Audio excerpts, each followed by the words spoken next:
I was warned about that farm on my first week as a deputy in rural Indiana. It sat at the end of a dirt road just outside of town, overgrown and leaning like it was, trying to fall away from the world. Locals never said much, just vague mentions of things that didn't feel right there. My supervisor once told me, if the sun's down, You stay out of that property. At first I thought it was just small town superstition. Every place has its stories, and this town had more than a few.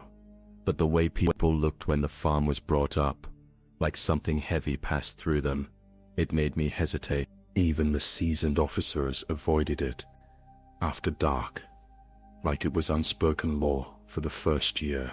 I followed that rule without question. I patrolled near the outskirts, but never turned up the lane past dusk. During the day, it looked abandoned, peeling paint, broken windows, a windmill that creaked even without wind. But at night, even from the road, I'd get this crawling feeling across my back, like something inside knew.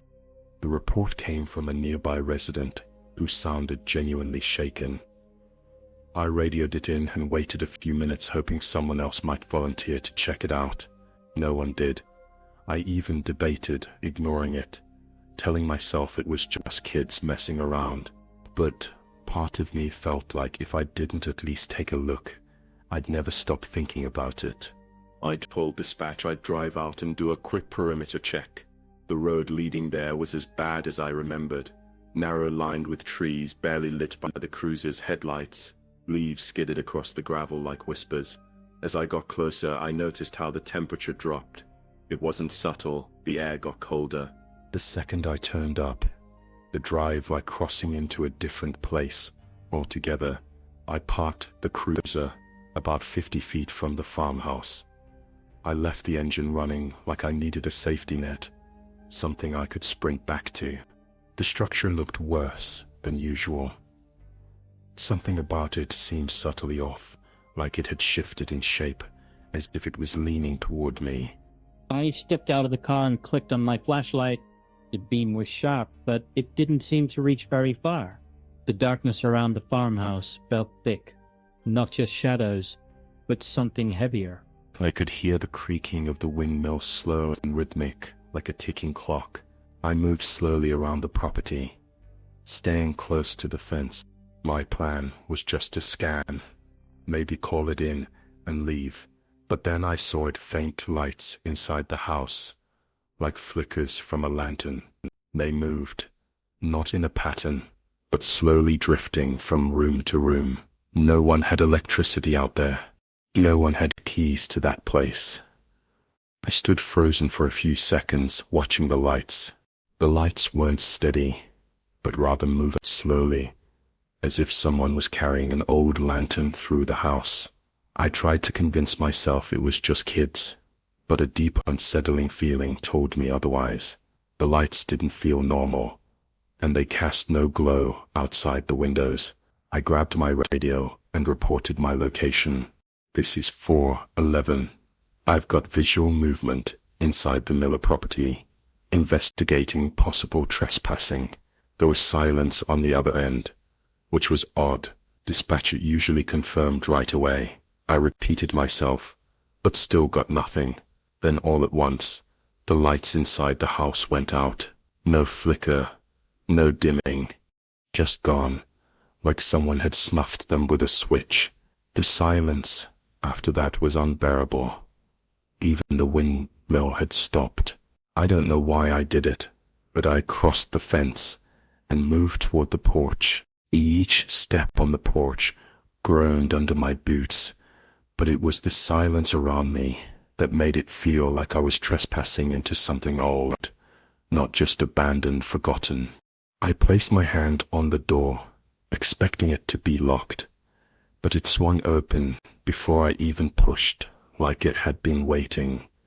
The inside was dust-coated and smelled like rot, but not decay, more like wet wood and time. My flashlight danced across broken furniture, long faded wallpaper, and a collapsed staircase. The room ahead looked lived in, despite no one being there for decades. That was when I noticed the footprints in the dust, fresh ones moving across the floor ahead of me, barefoot and small like a child's. They stopped just before the kitchen doorway. I called out, instinctively, "Sheriff's Department. Anyone here?" I felt stupid the second I said it. I stepped forward and shined the light into the kitchen. Nothing, but I could feel something. Not here. Feel like the air pressure had changed. I was being watched. I spun around quickly, checking behind me, but I was still alone. The air felt heavier than before, like it was pushing against my lungs.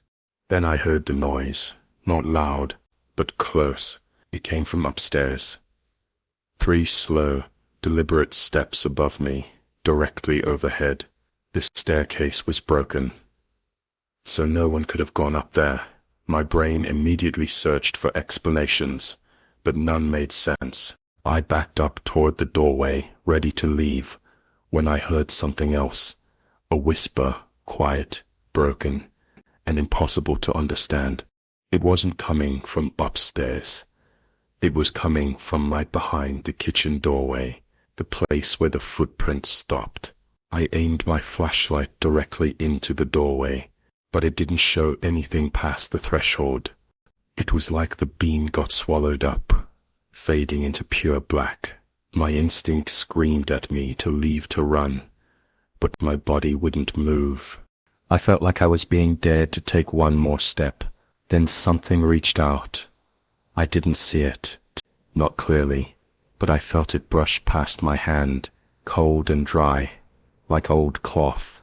I staggered backward, nearly falling, and the moment I did, the air shifted again. The house felt disappointed. I didn't say anything. I didn't radio. I just turned and walked out the front door without looking back. My flashlight flickered once, and for a brief second, I thought it would die completely. When I stepped off that porch, I felt my weight return like gravity had changed inside. Back in the cruiser, I locked the doors and tried calling dispatch again. The radio crackled. Then a voice finally came through. But it wasn't anyone from the station. It was my own voice distorted, repeating my call from earlier word for word. Then silence. I stared at the farmhouse through the windshield. No lights, no movement, but something shifted in the upstairs window. A curtain swayed just slightly. I didn't wait to see more. I threw the car in reverse and got out of there faster than I care to admit. Back at the station, I filed a report, but left out certain things. No one asked questions. They never do when it's about that place. One of the older deputies just gave me a look like he already knew, like he'd seen it before that week. I couldn't sleep. I'd wake up at exactly 2:13 a.m. every night, with the sound of those slow footsteps in my ears. My house, not the farm, but no one was ever there. Not outside, not inside, just the sound. Then silence. One night, I found dirt on my hallway floor, small prints, barefoot. I cleaned them, locked everything, and stayed up. At 2:13 I heard the whisper again, just like at the house. This time, it was clearer. You opened the door. I've never gone back to that farm. I won't. But sometimes when I'm out late, patrolling the far edge of town, I'll see a faint yellow light moving through those broken windows, and sometimes it flickers toward me. If you enjoyed this story, be sure to like, share, and subscribe. I hadn't heard my sister's name out loud in over a year. Not from family, not from friends, and definitely not from strangers. After she went missing, the investigation hit a wall fast. No leads, no calls, nothing but her empty car, parked outside a diner in upstate Pennsylvania. I'd buried the case deep in a locked part of my brain, just to function. So when a man we brought in for trespassing calmly looked at me and said, "Where's your sister, officer?" I froze, not just because he said it, but how he said it. like we were in on something together. He had this hollow look, like someone who'd been watching from a distance for a very long time. The guy was in his 50s, wearing torn clothes, and no eyed just a duffel bag full of newspaper clippings and old receipts. He kept smiling. Not in a crazy way, but like he knew something I didn't. I stayed professional, cuffed him without a word, and brought him in, but inside something shifted. My hands wouldn't stop sweating.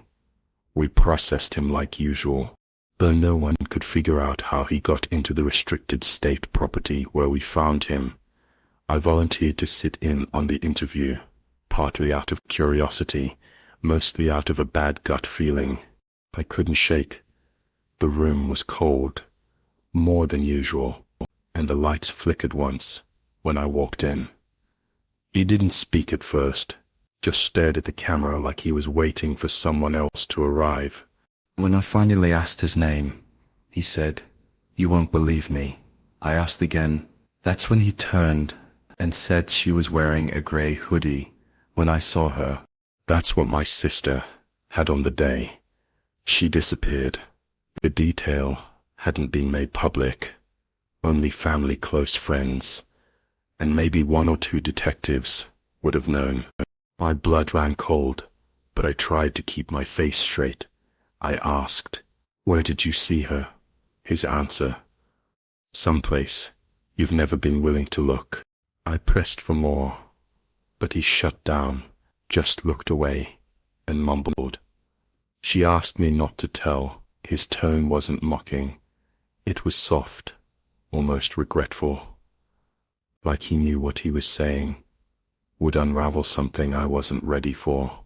We ended the session, but I couldn't stop thinking about it that night. I pulled up her file again. Photos, reports, all the old maps I hadn't looked at in ages. There was a spot north of town, past the ridge, where her phone had pinged briefly before going dead. I'd forgotten all about it, because it had never made the final report. I couldn't sleep, so I drove out there alone. After midnight, no flashlight, just the cruisers, headlights lighting up trees and frost. It was silent, but when I stepped out, I swear I heard the sound of someone breathing. Not mine. It stopped the second I moved. I stood there for a while, holding my breath, trying to listen past the ringing in my ears. The air had a damp weight to it, like the world was waiting for me to decide something. I took a few steps past the trees, following where the leaves looked slightly disturbed. My boots made barely a sound, but I felt like I was being tracked. There was a narrow path I'd never noticed before, more of a depression in the ground than a trail. As I followed it, the woods grew unnaturally quiet. Even the breeze had stopped. Every few steps, I felt like turning back, but I couldn't. Something about this place pulled at the part of me that still believed she was alive. The path ended near a rusted gate, half buried in moss, barely standing beyond. It was a clearing I'd never seen marked on any map. It felt like something was wrong with the space. Too symmetrical, too clean. I tried to radio in, but got nothing but static. Then a voice cut through it. It wasn't dispatch. It wasn't even a full sentence. Just my name. Once clear as day. Through layers of static, I backed away, my throat tightening. I didn't run, but I wanted to. When I turned back toward the path, I saw something hanging from one of the trees. It was a hoodie, gray, faded, too small for an adult. I didn't touch it. I couldn't. It looked like it had been there for a long time, but somehow not weathered. My legs started moving on their own, taking me back to the car, faster than I realized. I drove out of those woods without looking in the rear view. Once, the next morning, I told no one. I reviewed the footage from the interrogation room again, looking for any clue. Around the 11-minute mark, the man's eyes drifted toward the corner of the room, and he smiled just for a second.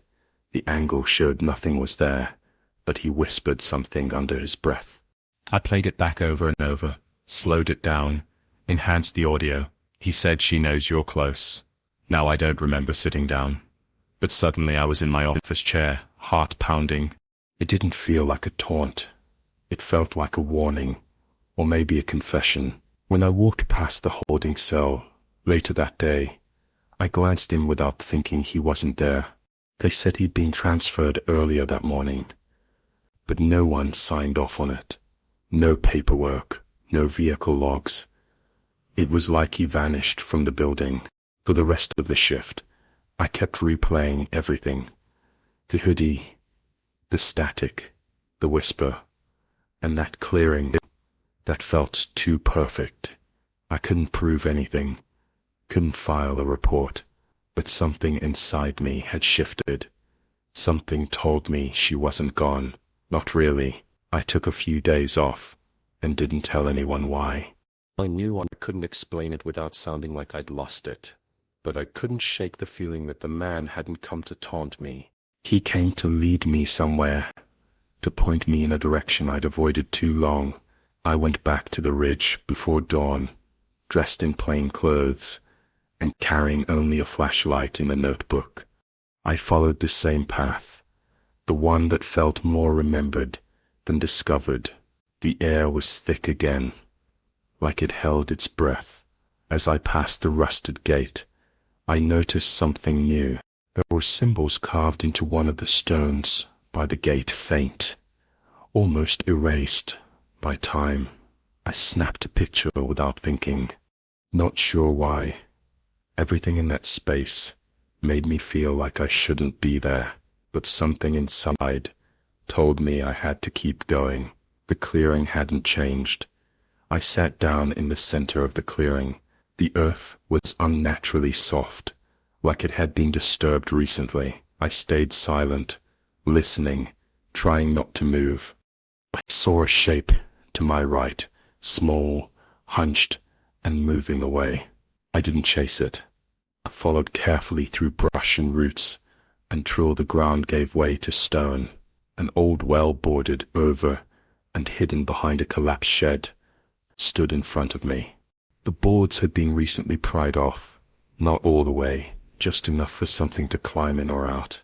I knelt down and looked inside. Nothing but cold, still air, and a darkness that didn't reflect back then.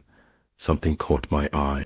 At the edge of the stones wedged between two rocks was a bracelet, her and the one she wore every day, the one I'd never seen again after she vanished. I couldn't breathe. My hands were shaking. I didn't take it. I left it there. I backed away slow, careful, like the woods were listening. And just as I turned to leave, I heard a voice, soft and tired. "Thank you." That's all it said. I never told anyone I couldn't, but I stopped feeling the weight I'd carried for years. I know she's not gone. Not in the way people mean. Some part of her is still there in those woods, watching, not waiting to be found, but making sure I remembered. When my daughter first told me there was a man outside her window, I brushed it off as a dream. She was 6, imaginative, sensitive, often waking from nightmares. She couldn't explain, but this time was different. She wasn't scared. She was curious. She told me he wore a dark uniform, like mine, that he smiled at her through the glass and waved slowly every night around the same time. When I asked what else she saw, she just said, "He looks like you, but his face isn't right." That part stuck with me. I'm a state trooper, have been for 10 years. The job wears on you, but I keep home and work separate. My daughter had never seen me in uniform at night, never once. So I asked, when she started seeing him. Her answer made my chest tighten. Right after Mommy left, my wife and I separated last year. She moved to another town, and I got full custody. We kept the routine steady. Same school, same house, same bedtime. But lately my daughter had been quieter, more withdrawn. I thought it was the divorce, catching up that night. I checked her window myself before bed, lock screen intact. No footprints outside, no signs anyone had been near. I even reviewed the security cam on the side of the house. Nothing but swaying trees and bugs flickering past the lens. Still, I moved her bed away from the window, just to be safe. She didn't protest. In fact, she thanked me. But before falling asleep, she whispered something I didn't understand. He doesn't wave when you're home. I thought it meant she felt safer when I was there. I hoped that's all it meant. The next night, I stayed up late, parked across the street, with a clear view of the house, just to prove to myself that it was nothing. I had a clear angle on her window. Midnight passed, then 1 hour drove. Nothing. I was about to start the car when something caught my eye, just a shape, barely there, moving near the side fence. I leaned forward, watching. The shape didn't move right. It was too smooth, too quiet. Then it stopped directly beneath her window. I grabbed my flashlight and ran across the street. By the time I got there, the yard was empty. No sound, no footprints, not even crushed grass. I checked the camera again. Static had replaced the footage from 2058 to 103, perfectly timed with what I'd seen. I didn't tell my daughter what I saw. I didn't want to scare her. And honestly, I wasn't sure what to say. Whatever had been outside that night. If anything left, no trace, but the static on the camera wasn't a glitch that had never happened before. The next morning, she acted normal, ate her cereal, packed her bag, asked about her field trip, no sign of fear or even confusion. Until I was about to drop her off, and she said he waved again last night. But this time he had something in his hand. I asked what it was. She paused like she was thinking hard. It looked like a badge, like yours, but scratched. That stopped me cold. I hadn't shown her my badge in months, and I'd never let her hold it. There was no way she could describe that level of detail unless she saw it that afternoon. I called a buddy from the department and asked him to do a sweep of the house. He checked everything, fences, cameras, even the attic, just in case nothing. He asked if I wanted to file a report, but I said no. I didn't want the wrong people asking questions that night. I moved a chair into my daughter's room and sat there after she fell asleep, just me, the hum of the baby monitor, and the occasional creak of the house settling. I stared at the window for hours, nothing until just before 2:11 a.m. The air in the room changed. No sound, no wind, just a sudden weight, the kind of pressure you feel when someone walks into a room behind you. I turned slowly toward the window and saw nothing but my daughter mumbled in her sleep. "He's here." I stood up, heart pounding, flashlight ready. I walked to the window and shined the light out. Just trees, fence, stillness. I turned back to check on her, and for a split second, I saw it in the glass, a reflection standing behind me. I spun around empty room. No sound, no movement, but the reflection had been clear. Man in uniform, same build as me, same posture, just wrong face, like it was missing the detail, like a photo that hadn't fully loaded. Just shape and smirk. I checked every corner of the house that night. Every door locked, no alarms tripped. When I looked in the mirror before bed, I noticed a fingerprint on my badge, smudged, like someone had touched it with damp skin. I hadn't worn it in 2 days. I took my daughter to her mom's the next day, made up some excuse about overnight duty. I needed the house to myself, not for rest, not for work, just answers. I placed outside, inside. I kept the room dark and stayed still, in the corner, pretending to be asleep in the chair at 2:06 a.m. The camera feed on my phone glitched briefly, then recovered on screen. I saw him just standing there at the window, face pressed close to the glass. The uniform was mine down to the badge number, but his eyes weren't looking inside. They were looking straight into the lens. I didn't move.